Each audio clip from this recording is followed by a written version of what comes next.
Okay, we're going to go through and do the surface preparation and repair in this bedroom. And the big rule of thumb with preparing surfaces for painting is you want them to be clean, dull, and in sound condition.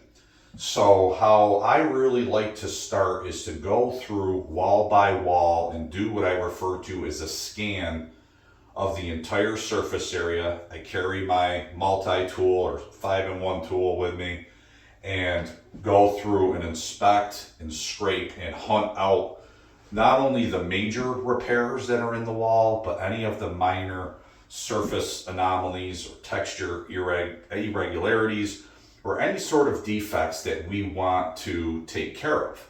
And some of those decisions will need to be made by the individual, and what type of surface anomaly is not a problem on that particular project and what surface defects are a problem.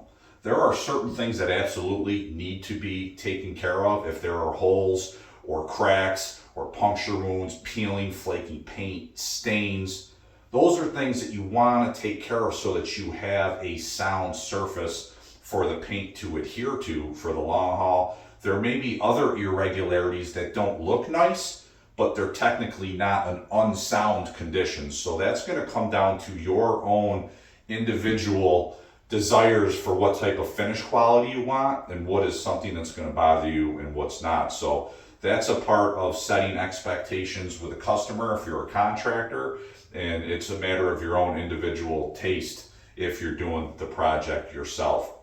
Once we go through and scan the surfaces, we're going to be able to solve problems throughout that process, and then we'll identify the major repairs that need to be dealt with and fixed from there. We will eventually scuff sand the entire surfaces that are going to be painted, but we will wait until we do some of the repairs that will also need to be sanded, and we'll do that, all of that at the same time before we apply the paint. As far as cleaning goes, if there was any major dust or cobwebs, or if there were major food stains on the wall, that's something that maybe can be addressed as a first step right away. As far as dusting and cleaning minor dust and that type of thing, I like to wait until after we do the repair work and we do the sanding work, because if we clean everything at the beginning, we're creating more dust and we're just going to have to clean again. So this scan process is a great way to start. Let's get right after it. Oh, and by the way, if you're watching this video, it's probably because you're researching the possibility of doing your own preparation and repair work prior to a painting job. And if that's the case, quick reminder, if you live in a home built prior to 1978, please consider the possibility of whether or not you may be disturbing old lead-based paint during the course of your activities. Essentially, if you are going to be creating dust plumes or paint chips or doing a lot of abrasive work like scraping or sanding that could create plumes of dust, you want to consider the possibility of potential for lead disruption. The older the home prior to 1978, the more likely that could be an issue for you, and you want to look into that before you handle your own project. So we're not going to get into all of those details and protocols on a video like this, but if you'd like to learn more, please go to the EPA.gov website. I will put it on the screen here, and make sure that you understand what you're getting yourself into if you are conducting your own preparation and repair work. When I talk about scanning a wall and hunting out surface defects, I don't want to just come in and look for the super obvious major holes in a wall and just go and repair those and say, okay, everything's great. I want myself as a professional painter, if I were what I recommend DIYers do, my team at Braun's Painting, I want them to go through and really scan a wall surface and make sure they are seeing every bit of it. Get high, bend these knees, get low. But as I do that, I am going through and I am looking to hunt out any sort of protruding surface anomalies that if we just simply scrape it off, here was an old paint run, if we just simply scrape that off, we're already making an impact on our finish. And if we were simply just scuff sanding it, with either a disc or a sand pad, a lot of that won't come off. But if we're using this nice scraping tool, we're already making an impact on our final finish quality.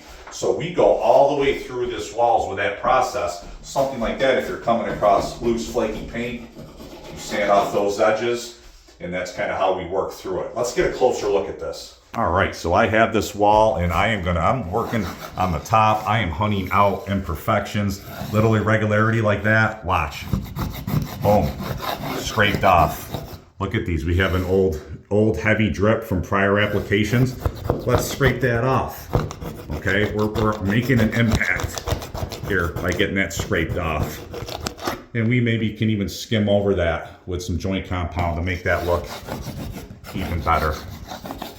You can see coming across some different things. Here, what we do when we have a small little nail hole, that's from Anchoring Art. What I like to do is scrape off the edge here. You can see we pulled some loose paint. I will take the butt of my 5-way tool and kind of push that in so it's more of a concave hole instead of protruding out. Now when we fill that, we're going to be able to fill the void, sand it smooth. We're going to have a nice foundation. We have a similar thing here. Kind of scrape off the outward protruding frayed sheetrock, and then we're going to use this butt edge and push it in. Now it's indented, and that's going to fill in a lot nicer. And then I would see if you scan the walls like this, you're going to see little anomalies like that. Here we have some peeling paint, probably from a piece of tape or poster that was here. So see, we're kind of scraping away that loose paint, and we're going to skim out that edge with joint compound on the next step. But this is, kind of how we go through, and it's kind of like a typewriter. Boom, we do the top here. Now we're going to drop down to the next level on the wall. Super minor, but hey, a little dent. Let's push that in. We go through. You're going to make huge improvements. Something like that, we have pinholes. They're already in, so we'll hit that when we do the skim coats. This wall is a great example of trying to determine to what extent we want to take our preparation. We certainly want to take care of any very outwardly, very obvious surface irregularities, but as you can see with this wall, it has a lot of pre-existing surface texture. It appears that somewhere along the line with prior paint projects, the entire wall was brushed. You can see that there's a lot of brush marks and brush texture, and then it was subsequently rolled over, I'm sure, multiple times. In my opinion, if this was my own house or if we were setting expectations with a customer, we would recommend kind of accepting that. That's probably not something that's going to make a huge difference in somebody's perspective of the job being quality. The only way to realistically get rid of that, now we will scuff sand that, and we're going to use our Festool planer, and we'll be able to knock some of that down. But there's still going to be plenty of surface texture or application texture on this wall. The only way to eliminate that would be to completely skim coat the entire wall surface with joint compound and sand it smooth. Really probably not a practical use of a DIYer's time, especially if they're inexperienced, or it's probably not worth the amount of money it's going to cost you to have a contractor do that when they can focus on higher value things and get this room done more efficiently if we're not worrying about that level of texture. Have a little bit, sometimes you come across tape, very common when you had children's bedrooms where they're hanging posters. This can be tricky to get off, but you definitely want to scrape that tape off. You don't want to paint over clear Scotch tape like that. We want to get these anchors out of there.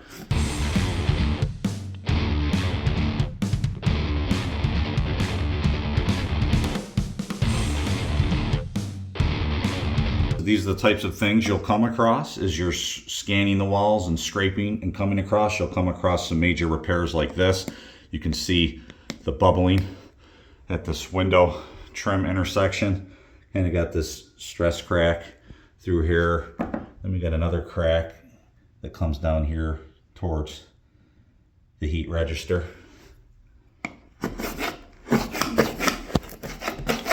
So we want to channel this out of here. anything, we want to break this loose. Hey, if you're new to this channel and this is your first time watching, or if you have been watching and you haven't subscribed yet, please hit that subscribe button and hit the notification bell and help this channel grow. We almost got to see that tape, probably an old repair tape. Got to make it worse to make it better. We got to get rid of that unsound condition, and we'll come back to this and we'll repair this. But you kind of want to channel these out, open these wounds up a little bit so that when we set some new joint compound and tape, it's got more surface area to bind to. So kind of as we're scanning the walls, get some of that work done ahead of time. You can see here we have some rippling or bubbling tape. I could just take this and just kind of cut right into that. So we want to definitely get that instability out of here. You can see that we're really getting down into the paper. So we're going to have to scrape or cut out this whole area, and then we'll retape this corner and do some joint compound work.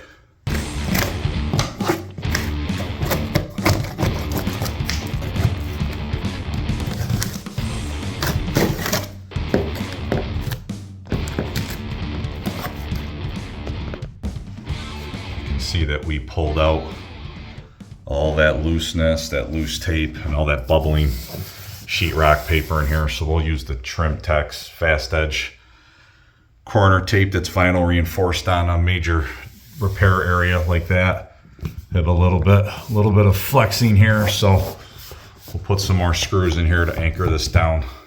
So we had a hairline stress crack in the ceiling here, and there's a little bit of bounce, a little bit of flex in the sheetrock where I can see it move. So we're going to try to stabilize that, put our stud finder on here and locate the joist and put some screws in to try to take the bounce out of this. And then when we repair this, hopefully it'll have more stability and won't reoccur. Hey guys, I hope you found this video helpful on how to go about starting the preparation and repair process on a residential paint project.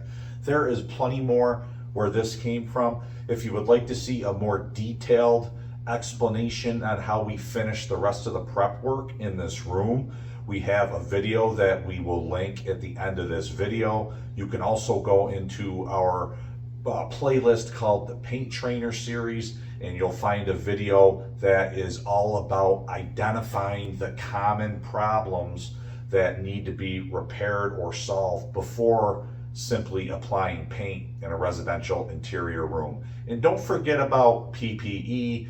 In that video, while I was talking, you may have noticed that I had an N95 mask hanging from my neck. So if you're working and you're scraping and you're doing sanding work, you definitely want to have an N95 dust mask on to help mitigate all that dust creation that you're doing. And in the event that you did have a situation where there was possibility of a disturbing lead-based paint, you need to ratchet that PP up way higher. P100 mask for starters, wear a Tyvek suit, glasses, gloves, and a lot more information is available on that on the EPA.gov website. Happy painting!